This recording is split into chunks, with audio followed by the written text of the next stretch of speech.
رمضان المبارک کے آخری عشرے کی دعا۔ آئیں رمضان المبارک کے آخری عشرے کی دعا پڑھتے ہیں۔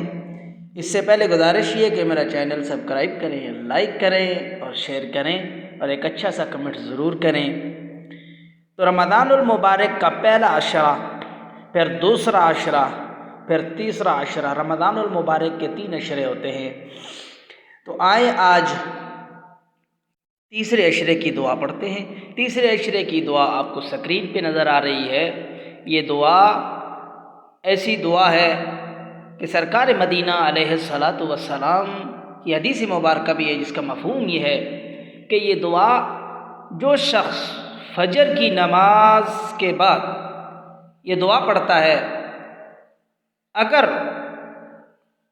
دن میں مغرب سے پہلے پہلے اس کا انتقال ہو جاتا ہے، وہ فوت ہو جاتا ہے، تو اللہ تبارک و تعالی اس کو جہنم سے محفوظ رکھے گا، اس کو اللہ تعالیٰ جنت میں داخل فرمائے گا۔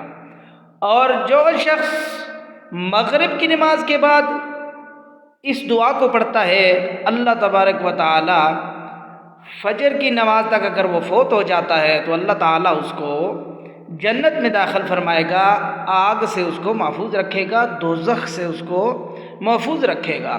تو یہی دعا، چونکہ رمضان المبارک کا تیسرا عشرہ جہنم سے آزادی کا عشرہ ہے، دوزخ سے آزادی کا عشرہ ہے، تو اس آخری عشرے کی دعا ہم پڑھیں گے۔ سکرین پہ نظر آ رہی ہے آپ کو، اس کو سنیں اور دیکھ کے پڑھیں، اس کا تلفظ درست کریں۔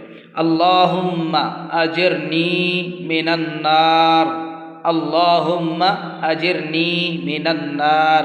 یہ تو اپنے لیے ہو گئی کہ اللہ میری حفاظت فرما دوزخ کی آگ سے۔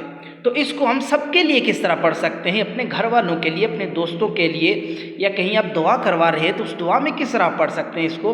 یہاں جو اجرنی کے الفاظ آنے نا، اس میں ہم نون زبر الف نہ پڑھیں گے تو جمع کا صیغہ ہو جائے گا، اللہم اجرنا من النار، اللہم اجرنا من النار۔ تو دوستو اس دعا کو پڑھیں اور جہنم سے آزادی حاصل کریں۔